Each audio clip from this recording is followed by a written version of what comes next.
कहानी की शुरुआत एक प्यारी सी बच्ची को दिखाते हुए होती है जिसकी उम्र 10 साल थी। उसके सिर पर सिंह भी था और साथ में उसका विंग्स भी था। इस बच्ची का नाम मलेफिसेंट होता है जो वो एक परी होती है और वो एक रहस्यमय जंगल में रहती है। यहाँ का पूरा जंगल ही जादू से भरा पड़ा है। मलेफिसेंट आज तक उसने कभी भी बाहर की दुनिया नहीं देखी थी। उसके लिए यही प्यारा जंगल होता है और यहाँ तक कि उसने अभी तक आम इंसानों को नहीं देखी थी। इस अनजान सी बच्ची फिर भी वो अपने जंगल में काफी खुश है। उस जंगल में इंसानों के अलावा बहुत से अजीबोगरीब जानवर थे। एक दिन मलेफिसेंट अपने जंगल में कहीं जा रही थी कि तभी उसे एक छोटा सा लड़का दिखाई देता है जो उसी के एज का था। मलेफिसेंट उसे कहती है कि तुम कौन हो और यहाँ पर क्या कर रहे हो। वो छोटा बच्चा मलेफिसेंट को बताता है कि मैं यहीं पास ही के किंगडम में रहता हूँ और यहाँ पर मुझे एक हीरा नजर आया था जिसे मैं उठा लिया। मलेफिसेंट उससे वो अपने जंगल का हीरा मांग लेती है, जिसके बाद वो उससे कहती है कि चलो मैं तुम्हें तुम्हारे किंगडम तक छोड़ आती हूँ।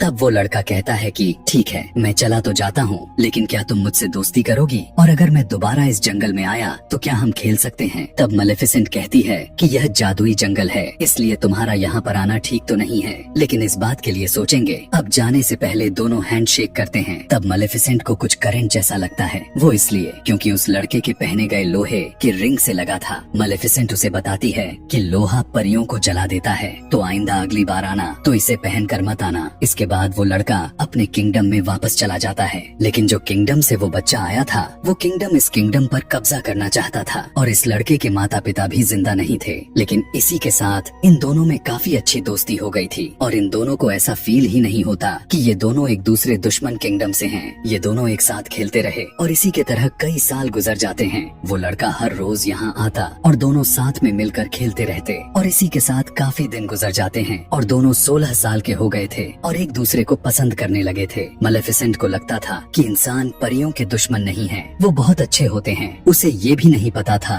कि उनमें ग्रिड यानी लालच भी होती है। एक दिन मेलेफिसेंट सोचने लग जाती है कि उस लड़के को आए हुए काफी दिन गुजर गए हैं और उसे उस लड़के की एक और बात याद आती है। उसने कहा था कि जब मैं बड़ा हो जाऊंगा तब मैं अपने किंगडम पर कब्जा करूंगा और यहाँ के किला को भी मैं हासिल कर लूंगा। यानी मलेफिसेंट को उस समय भी याद नहीं आया था कि वो लड़का कितना लालची था। कुछ दिन बाद मेलेफिसेंट देखती है कि दूसरे किंगडम का राजा अपने सोल्जर के साथ कब्जा करने आया है। मेलेफिसेंट अपने जंगल की परी होती है और वो अपने जंगल को प्रोटेक्ट करना अच्छे से जानती थी। वो उनके सामने आ जाती है और अब वो काफी ज्यादा पावरफुल थी। वो राजा से कहती है कि तुम अंदर नहीं आ सकते, तो राजा कहता है कि मैंने तुमसे तो नहीं पूछा। और इसी के साथ वो अपने लोगों को ऑर्डर देता है कि मुझे इस परी का डेड बॉडी चाहिए। जिसके बाद राजा का आर्मी जंगल की तरफ जाने लगती है, लेकिन जंगल से अजीबोगरीब क्रिएचर्स घोड़े पर बैठे हुए सोल्जर पर अटैक कर देते हैं और अब राजा और उसकी आर्मी पूरी तरह से जख्मी हो जाती है। सारे के सारे इंसान वहाँ से डरकर भागने लगते हैं कि ये जंगल तो जादुई है और हम सभी यहाँ पर आकर गलती कर दी है। जिसके बाद राजा अपने किंगडम में वापस चला जाता है। वो अब काफी बूढ़ा और काफी ज्यादा कमजोर भी हो चुका था, इसलिए वो सभी लोगों को इकट्ठा करके कहता है कि तुम सब जानते हो ना कि उस जंगल में कितना ज्यादा खजाना है और मैं शुरू से चाहता था कि हम उस जंगल पर कब्जा करेंगे, लेकिन अब मेरी इतनी बुरी हालत को देखकर नहीं लगता है कि मैं वहाँ पर जाकर लड़ सकता हूँ। लेकिन अब मैं तुम सभी से एक वादा करता हूँ कि जिसने भी उस मलेफिसेंट को मार दिया मैं उसकी शादी अपनी बेटी से कर दूंगा। तभी उनमें से एक लड़का बाहर निकल कर आता है और कहने लगता है कि मैं जाऊंगा वहाँ पे, और ये वही लड़का होता है जो मलेफिसेंट के साथ जंगलों में खेला करता था, जिसका नाम स्टीफेन। जिसके बाद स्टीफेन कई साल बाद जंगल में मलेफिसेंट से मिलने के लिए जाता है। मिलने पर मलेफिसेंट उससे पूछती है कि इतने अरसे तुम कहाँ थे, तुम्हें जरा भी ख्याल नहीं आया हमारी दोस्ती का? तब स्टीफेन कहता है कि मुझे माफ कर दो, मैं अपने राजा के कामों के काफी घुल मिल गया था, लेकिन मैं तुम्हें आज तक नहीं भूला और आज भी मैं तुम्हें यही बताने आया हूँ कि मेरा किंगडम का राजा तुम्हें मारना चाहता है, इसीलिए मैं तुम्हारी प्रोटेक्शन यानी तुम्हारी हिफाजत के लिए ही आया हूँ। और आपस में बातें करने लगते हैं। मलेफिसेंट उससे कहती है कि मैंने तुम्हें माफ किया। अब यहाँ पर उसे तो बिल्कुल भी नहीं पता था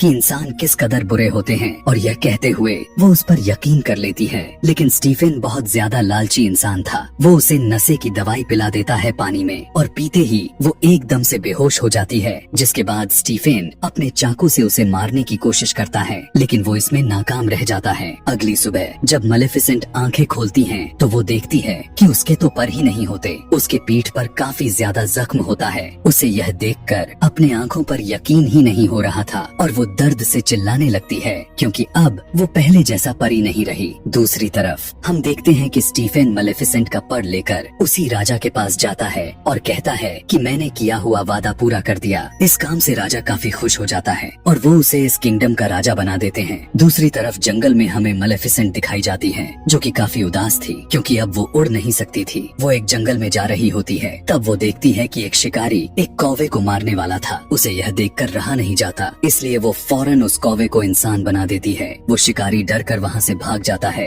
वो कौवा मेलेफिसेंट के पास आकर थैंक्स बोलता है और पूछने लगता है कि आपने ऐसा क्यों किया। तब मेलेफिसेंट कहती है कि मैं नहीं बता सकती, बस ऐसे ही। तब वो कौवा यानी आदमी कहता है कि अब मैं सारी जिंदगी आपका गुलाम रहूंगा, आप जो मुझसे कहेंगी मैं वो हर बात मानूंगा, क्योंकि वो इंसान बनने पर काफी खुश होता है। मेलेफिसेंट भी इस बात से काफी खुश होती है और उसका नाम डेविल रखती है। तब डेविल सिर्फ मेलेफिसेंट को इन्फॉर्मेशन ला कर देता था। मेलेफिसेंट को यहाँ पर पता चलता है कि स्टीफन ने सिर्फ और सिर्फ राजा बनने के लिए ही उसका पर काटा था, इसलिए वो अब इंसानों से नफरत करने लगती है और उसका ट्रस्ट इंसानों से खत्म हो जाता है। अगले सीन में हम देखते हैं उस किंगडम में स्टीफन का राजा के बेटी के साथ शादी हो जाती है, जिसके बाद उसकी एक बेटी भी पैदा होती है। इसी खुशी में उस हवेली में काफी ज्यादा सेलिब्रेशंस हो रही थी और इसीलिए पता भी नहीं चल पा रहा था कि वहाँ पर कौन कौन आ रहा था और कितने कितने दूर से आ रहा था। और इसी का फायदा उठाते हुए मेलेफिसेंट भी वहाँ पर जाती है और उसे विश करने लगती है। वो उस छोटी बेबी से कहने लगती है कि तुम बहुत प्यारी हो, लेकिन जैसे ही तुम 16 साल की होगी तुम्हारे हाथ में एक सुई चुभेगी, जिसके बाद तुम्हारी डेथ हो जाएगी। जिसे सुनकर स्टीफन उसके आगे गिड़गिड़ाने लगता है और कहता है कि ऐसा मत करो, तुम मेरा बदला मेरी बेटी से क्यों ले रही हो। तब मेलेफिसेंट कहती है कि मैं भी एक लड़की थी और तुम्हें याद है ना तुमने मेरे साथ क्या किया था। मेलेफिसेंट के दिल में अभी भी गुस्सा होता है और वो स्टीफन से कहती है अगर तुम्हारी बेटी को उसके 16th बर्थडे पे उसका सच्चा प्यार मिल गया तो उसकी जान बच सकती है। स्टीफन इस बात से काफी परेशान हो जाता है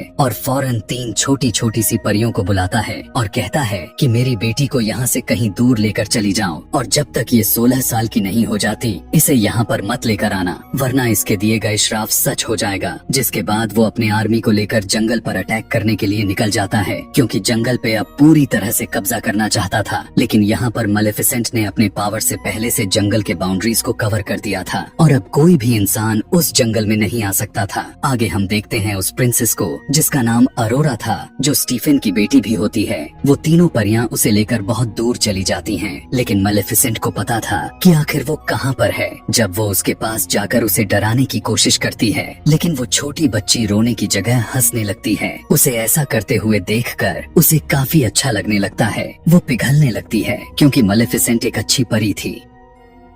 वो तीनों छोटी छोटी परियां जो प्रिंसेस की केयर करती थीं, वो काफी ज्यादा केयरलेस थीं। लेकिन इन परियों की जगह अक्सर मेलेफिसेंट ही प्रिंसेस अरोरा का जान बचाती थी। जैसे कि वो जब पहाड़ से नीचे गिरती थी तब मेलेफिसेंट उसकी जान बचा लेती थी। इसी तरह से वक्त के साथ अरोरा अब बड़ी हो रही थी और वो अब पूरे 15 साल की हो चुकी थी, यानी अब उसका कर्ज पूरा होने में सिर्फ 1 साल ही बचा था। अब जो 3 छोटी छोटी परियां थीं, वो उसे बाउंड्री के पास लेकर जाती हैं। तभी वो बड़ी बड़ी लकड़ियां देखती हैं। प्रिंसेस अरोरा ने भी बाहर की दुनिया नहीं देखी थी, जैसे कि मेलेफिसेंट ने नहीं देखी थी। इसलिए अरोरा सोचने लगती है कि आखिर बाहर है क्या, और वो एक दिन वहाँ पर जाकर देखने लगती है कि तभी उसे फील होने लगता है कि वहाँ पर कोई है और वो चिल्ला कर कहने लगती है कि अगर कोई है तो बाहर आओ, मुझे तुमसे बात करनी है। वहाँ पर कोई और नहीं बल्कि मेलेफिसेंट ही थी। उसे रहा नहीं जाता तो तुरंत अरोरा के सामने आ जाती है। मेलेफिसेंट जब उसे देखती है तब अरोरा मेलेफिसेंट से कहती है कि आप तो वही हैं, आप तो मेरी गॉड मदर है जो बचपन में मेरे पास आया करती थी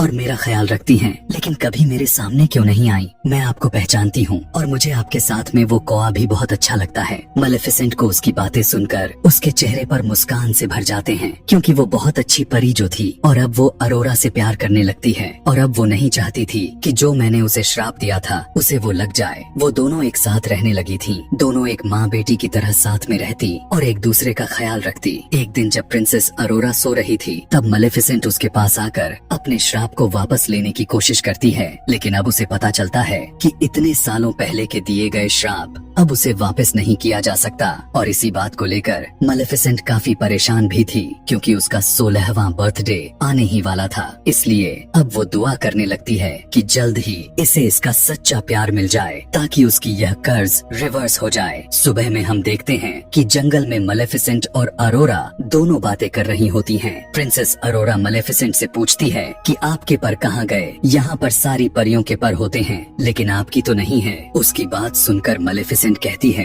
कि मेरे भी पर हुआ करते थे, लेकिन किसी इंसान ने उसे मुझसे छीन लिया। जिसने छीना, मैं उनके साथ बहुत खुश थी। मैं आसमान में बहुत ऊंचा उड़ा करती थी और मुझे वो काफी याद भी आते हैं। और वो इस बात को कहते हुए काफी इमोशनल भी हो जाती है। तब प्रिंसेस अरोरा उसे चुप कराती है और कहती है कि आप परेशान ना हो, मेरा कल 16th बर्थडे है। मैं उन तीनों परियों से जिसने मेरा देखभाल करती है, मैं उनसे इजाजत लेकर आपके पास रहने आ जाऊंगी। लेकिन मेलेफिसेंट जानती थी कि ऐसा कुछ भी नहीं होने वाला था, जब तक कि उसे उसकी सच्चा प्यार नहीं मिल जाता। जिसके बाद प्रिंसेस अरोरा वहाँ पर अपने घर जाने लगती है कि तभी रास्ते में उसे एक लड़का दिखाई दे देता है, जो दिखने में काफी ज्यादा हैंडसम और खूबसूरत था। जब वो दोनों एक दूसरे की तरफ देखते हैं, तब दोनों एक दूसरे को पसंद करने लगते हैं। खैर, उसके बाद प्रिंसेस अरोरा वहाँ से सीधा अपने घर चली जाती है और उन तीनों परियों से कहती है कि मैं अब यहाँ से जाना चाहती हूँ। वो उनसे यहाँ से दूर मेलेफिसेंट के पास जाना चाहती थी। तब परियां सोचने लग जाती हैं कि शायद इसे उसकी बात का पता चल चुका है और वो अपने पेरेंट्स के पास जाने के लिए कह रही है। इसलिए वो तीनों परियां उसे सारा कुछ सच सच बता देती है